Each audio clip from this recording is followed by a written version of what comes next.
Welcome to Boilers Extra. We are live from Mackey Arena. Nathan Baird from Indy Star. Sam King from ourselves. That's what we're Sam King from the Journal and Courier. Not the potentially redshirting Sam King. We would like to redshirt Sam as well, because as much as it would be nice to have him around for this season, what he could be in 3 or 4 years is very intriguing. We'll talk more about the redshirts towards the end of this, but not the most pressing news of the night. Obviously, Purdue beats Evansville 82-51 in the season opener here at Mackey Arena.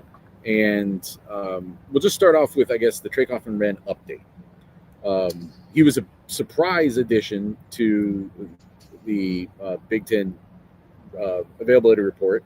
Sounds like it was a surprise to Matt Painter to show up for this morning's shoot-around and find out Trey Kaufman-Renn might not be able to play. Said that he took some sort of a hip, rib cage, something at the end of practice yesterday, and said that there's a chance he won't play Friday, but there's a chance he can come in tomorrow and be fine. They're going to get some tests done. Doesn't sound like a long-term thing.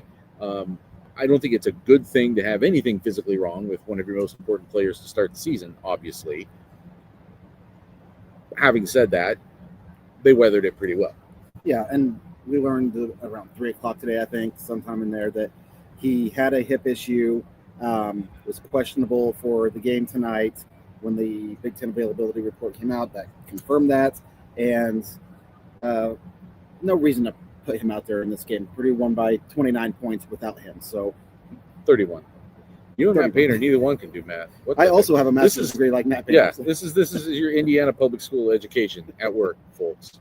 But yeah, let Jack Benter and Liam Murphy go out there, get some game reps in a game that you're going to win regardless of who's out there. You know, Purdue could have started at second 5 and won this game. And because of the situation, not that it's great, but Jack Benter played very, very well tonight. Yeah. So you found out, what you have in him, came out, was aggressive, shooting the ball right away. And, assuming that Trey Kaufman-Renn is not hurt long-term, whether he plays Friday or not, this is probably a nice little, week for them just to get their feet wet a little bit without the pressure of having to defer to a star player who's going to go out there and shoot quite a bit in these games. So Fletcher Loyer obviously had a huge night, 30 points. There's other things that need to be talked about, but let's go to the Jack Benter conversation now, because it all kind of ties in, obviously, with Trey Kaufman-Renn. And this all started back in the summer when Liam Murphy wasn't here yet, or he was, but he was coming off an injury, or surgery. He wasn't ready to play yet. Oscar Clough hadn't come from overseas yet. Daniel Jacobson was overseas playing some U19, FIBA stuff. So they didn't have big bodies, and Jack Benter is like the closest thing to a big body among the non-big bodies. So he started playing a lot of 4, and by virtue of that, we knew he came in tonight as the backup 4. Like, we knew the first time Trey Kaufman-Renn came off the floor, Jack Benter was going in for him tonight. So he knew he was going to make his debut. Redshirt freshman, this was going to be his first collegiate game. And then he finds out this morning, not like he showed up for walk-around even expecting it, right? Like, I think he got to walk-around, and they were like, hey, you need to start, like, you're in the first team, let's go.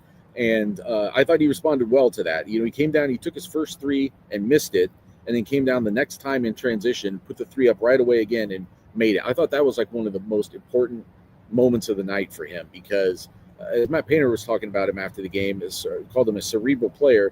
And I sort of asked Matt about that, like, hey, that can go either way, right? Like, you could have a guy that like overthinks things, maybe especially in this moment, and he didn't. I thought that was a big moment. I thought the defensive play where he kind of came in on help around the backside and blocked the shot, right. First career block.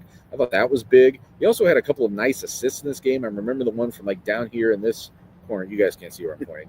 Down here in the band area of the court, that corner, and whipped it across to Fletcher Loyer over yonder. And Fletcher Loyer made one of his 7 3-pointers from there.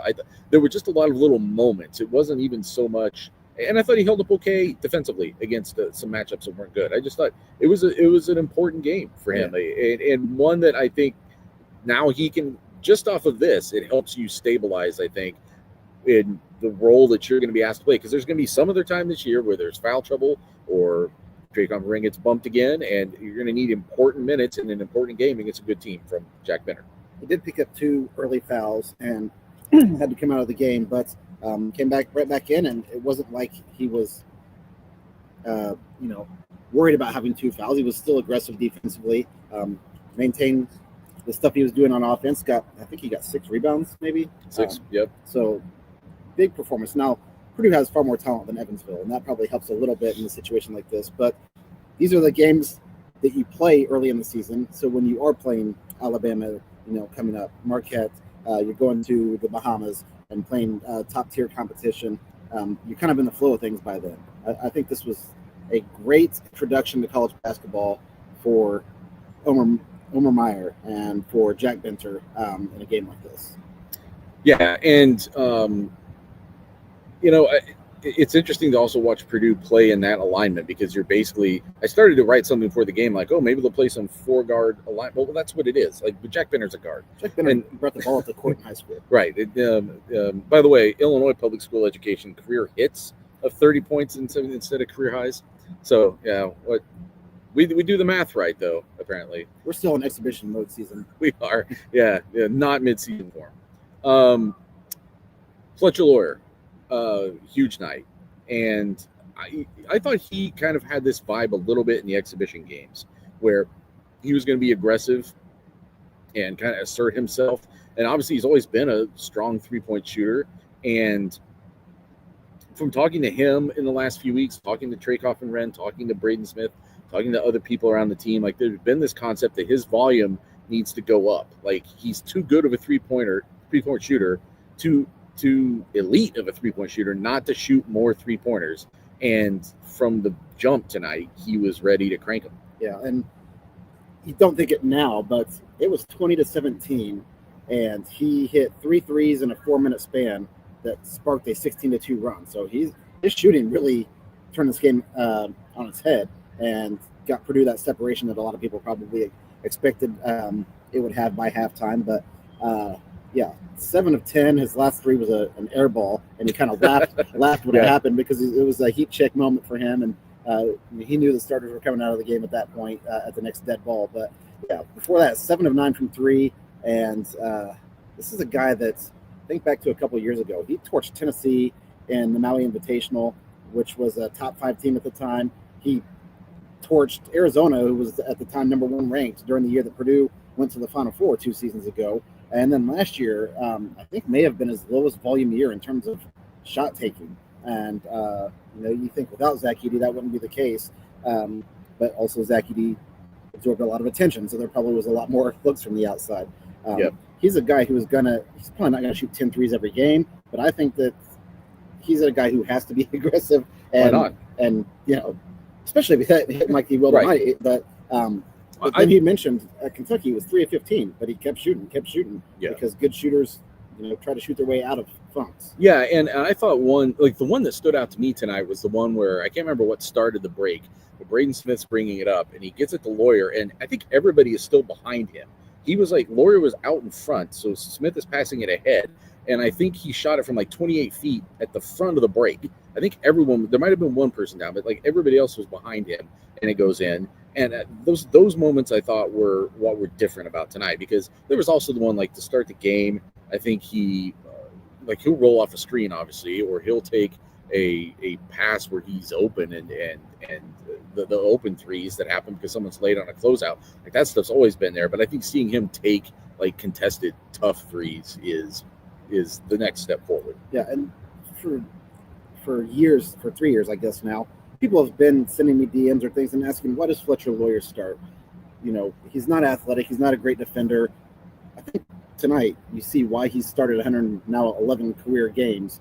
And I asked Matt Painter after the game, like, what does he bring beyond the shot making? Because he's very good at a lot of things. He can get downhill and is good at seeing angles and get into the baskets.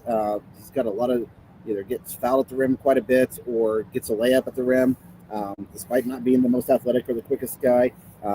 This is a coach's son. He's a basketball junkie, and I think he thinks the game kind of one step ahead in a way that Braden Smith also does, in a way that Jack Benter probably also does, and that kind of offsets some of the negative connotations you might have about your skills. Yeah, also 7 of 8 at the line, drew 4 fouls tonight. It was just a very productive all-around offensive game. Yeah, I was going to joke. I thought about jokingly asking him, like, hey, you end the night with an air ball, 1 assist, no rebounds. Like, is this really what this season's going to look like for you? And but obviously facetiously. Let's talk about some of the downside. All right, so good night, I thought, combined minutes wise for Jacobson and Clough. I mean, it was really productive. It was what, 20 points, 18 boards. I know at one point Clough had 3 assists. Yeah, he finished with 3 assists. In the first half. Yeah, a couple of blocks combined. Like, that's what you want out of the 40 minutes that those guys are going to give you on most nights. Now, having said that, giving up, what was it, 20 offensive rebounds that they allowed? 20 offensive rebounds. A lot of offensive rebounds in this game. The first half was almost like comical. At one point, there had been 10 offensive rebounds combined and 2 second chance points scored, and they weren't by Purdue. Purdue had 5 offensive rebounds and 0. They finally got points on their last 2. They went 7 offensive rebounds or 8 offensive rebounds before scoring their first second chance point. And that was why that game didn't open up earlier. They were leaving points on the rim. It should have opened up earlier. But for a team, and listen, Trey Kaufman-Renn didn't play. So one of your better rebounders was not out there. One of the better power forwards in the Big Ten last year. Well, so there's that, but you would have maybe made those. But I'm also just talking from a rebounding standpoint. You didn't have his body out there, and his body is a better rebounding body than either Jack Benter or Liam Murphy, obviously. So that, I think, was a factor. Having said that, I mean, we've already talked. Like, there's a couple of things that this team needs to get drastically better at to be the championship standard that has been set in college basketball across this generation. And they've got to rebound better. And I don't think giving up 20 offensive rebounds under any circumstances really fits into that goal. No, absolutely not. And there were, it was early, but it felt like Evansville was getting to the basket and getting shots around the rim, which is another thing that Purdue's going to have to stop the downhill and getting the ball into the paint in advantageous situations.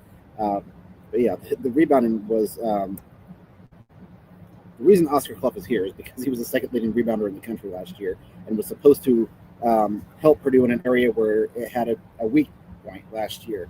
And he does. He helps in that area, obviously. I think he ended up with 10 rebounds, 9 points and 10 rebounds, something like that. In 31, no, I'm sorry, it's plus minus, in under 19 minutes. Yeah, so that's productive. He helps, but you can't give up 20 offensive rebounds to Evansville because you're going to play Michigan, you're going to play Michigan State, you're going to play far better teams that are going to factor into what your seed line is in the NCAA tournament, whether you win a Big Ten conference title, things of that sort.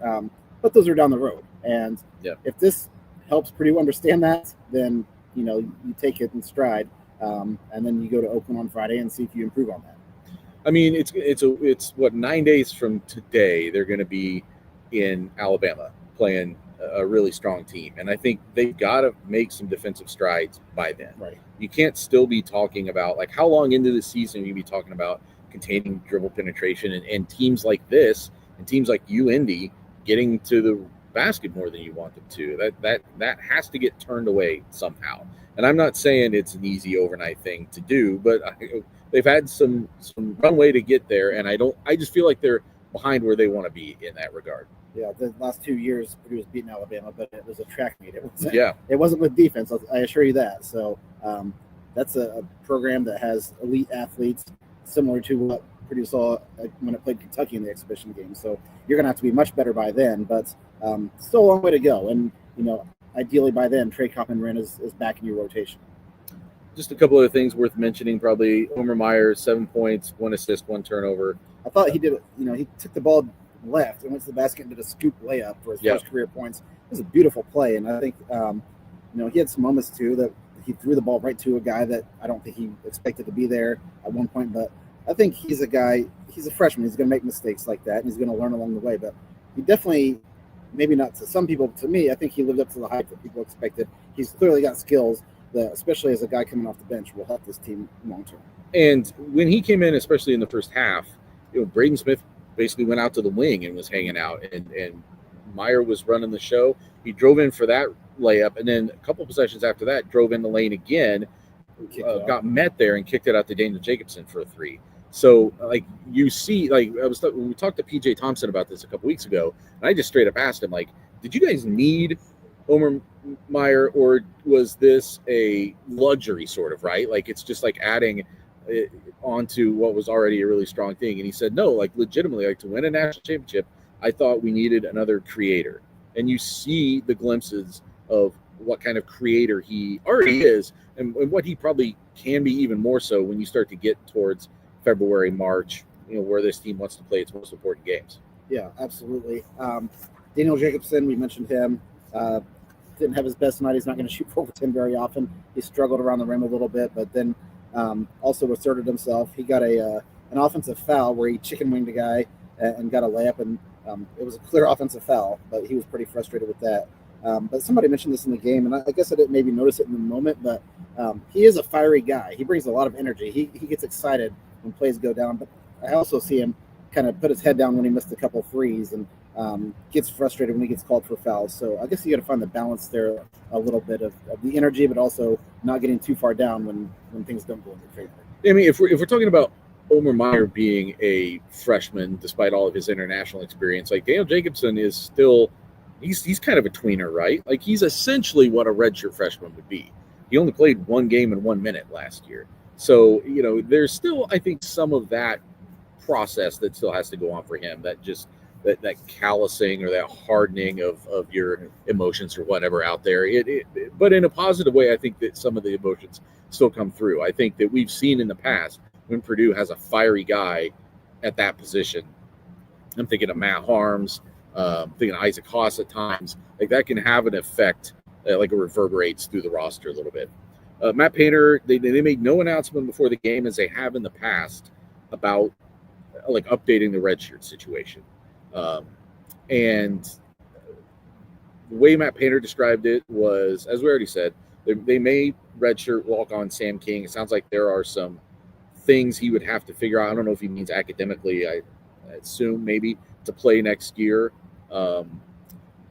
So they're working on that, maybe redshirting, because they think he would be more useful. He's a 4th-year player. Yeah. Came from Columbus East. I think maybe Columbus North. I'm forgetting right now, but he's been a very valuable player. I talked to him a couple years ago. Zach Edey spoke highly of him because Zach Edey was tearing him up in practice, but said, man, he gives me a look that makes me a better player. So yeah, he's definitely had value as a practice player now in his 4th season here.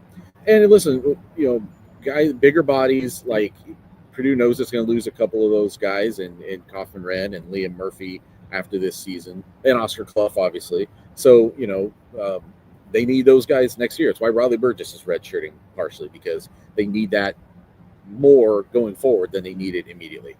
The Antoine West situation, Matt Painter, you can read between the lines. Like Matt Painter thinks it would be a good idea for Antoine West to redshirt.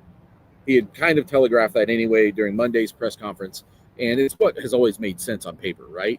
But there's also a process that has to sink in for the player, that it is what makes the most sense.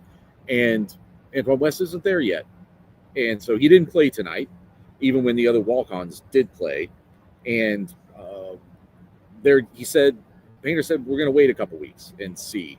And, I don't know if a couple of weeks like this where you don't play, even in blowout games, what does that kind of help you envision what you would actually be giving up if you didn't take the red shirt? And it's tough. Like I talked to Antoine West back in the spring for a feature I did, and I asked him. I wasn't asking him directly because the process had not really even started, but they had just gotten a commitment from Omer Meyer like 2 weeks earlier. So his situation changed.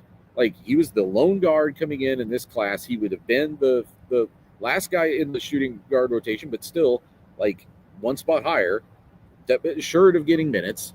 And then they get Omer Meyer, and that changed the math. But I asked him at the time, like, hey, they've redshirted people in the past. Is that something you would like? If they talked to you yet about that? And he's like, nobody's talked to me about that, and I'm not interested. I'm coming to play, which is exactly what he should say at that juncture. And honestly, it might even still be exactly what he should say right now. But we'll see how it goes in the next couple of weeks. I think that, Matt Painter, I asked him Monday, like, what do you do in a season like this? Does it change the math for you, a season like this? Because what if you only need him once, but it's Sweet 16 and you got a really tough draw and things aren't going your way and you need him to come in and play strong defense. You need him to come in and be dynamic as a scorer because you got weird foul trouble elsewhere or something. And Painter acknowledged it. He said, I understand that question, but he used two reference points. One was Miles Colvin, who they didn't redshirt 2 years ago. Didn't list by name, but the situation. Well, exactly. But he's the only freshman 2 seasons ago. You knew who he was talking about. Miles Colvin, who ended up, I think, averaging less than 9 minutes that season. There were like 10 games during Big Ten play that he didn't play at all, and it didn't affect their season, whether he was available or not. And then, on the other hand, Trey Kaufman-Renn. Now, his circumstances were a little different. He was coming in off an injury and stuff, but, do you wish you had Trey Kaufman-Renn's? Do you wish Trey Kaufman had played that year, or do you wish you had this year? That's a very easy equation to figure out. And the way that Painter phrased it at the time was, do you want a guy that's going to give you 4 points, 2 rebounds off the bench, or do you want an all Big Ten caliber player? And even 4 years ago, Matt Painter said Trey Kaufman-Renn will be a first-team all Big Ten guy before he leaves here. Last year, 20 points, 6.5 rebounds a game, shot 60%, first-team all Big Ten. Came into the year a preseason All-American. You would, much rather have that and have him sit the season. Would have been the season before Fletcher Loyer and Braden Smith came in. So I can't remember off the top of my head. That might have been the year that when Jaden Ivey's last year here, I believe, right? And which one? That would have been Trey Kaufman-Renn's freshman year. Yeah, I think so. Season. Yeah. So I wasn't here at the time. I was off gallivanting in the fields of Columbus, Ohio. I think it might have been the year they lost to St. Peter's in the Sweet 16. Okay. Yeah. But that was also the last year, the 5th year of Sasha Stefanovic, which is another guy. I mean, a guy who came in here, redshirted as a true freshman, and then by that year was starting every game. Was like an important player on a team that made the Sweet 16, and they all would acknowledge should have gone farther than that probably. So, it's not an easy thing. It's easy thing in black and white terms on paper. It is not an easy thing from an emotional standpoint for the player. And I think this isn't like, it's not like you have to declare it up front. Like, they could never declare it at any point this season, and he could just never play, and okay, now that's a redshirt season. Like, it's not something you have to formally declare. It's not like Michael Scott. I declare bankruptcy. You don't have to declare that you're redshirting. But I thought it was a sign, the fact he didn't play tonight, but we're just waiting for the final word on that. Well, when you get to a game like Alabama and you see even the guys who played a lot of minutes tonight, when their roles are limited, that's when you can say, look, right now this guy who was playing 10, 15 minutes the last couple of games, now we can't use him because we need Braden Smith. We need Fletcher Loyer. We need whoever, Jakari Harris, CJ Cox out there playing extended minutes to keep pace with these guys and have a chance to win the game. Maybe that's when you can take some evidence. You don't know when you see an 82-51 game. It's hard to say, well, you redshirting really helps us. And you're like looking at this game, probably thinking, well, we're a super team and everybody got to play. Yeah. And, like Liam Murphy didn't play very much against Kentucky either. Right? Like, he barely got there. And, like, I think that's probably going to be the case when Kaufman-Renn is healthy and Benter is there and neither one of them get in foul trouble. We're probably going to see Liam Murphy a lot in those games. And I think that's another instructive thing maybe for someone, for a true freshman to kind of to just live in it a little while before you make a final decision. But that's all for tonight. We're going to record a Boilers Extra on Wednesday that is more of like a deeper look into the season and expectations, and maybe make some predictions and things like that. And we'll also talk a little football, not a lot of football, a little football, and give you our predictions on Saturday against Ohio State. I'm Nathan Baird. He's the other Sam King, the active, without a question, Sam King. Thanks for joining us.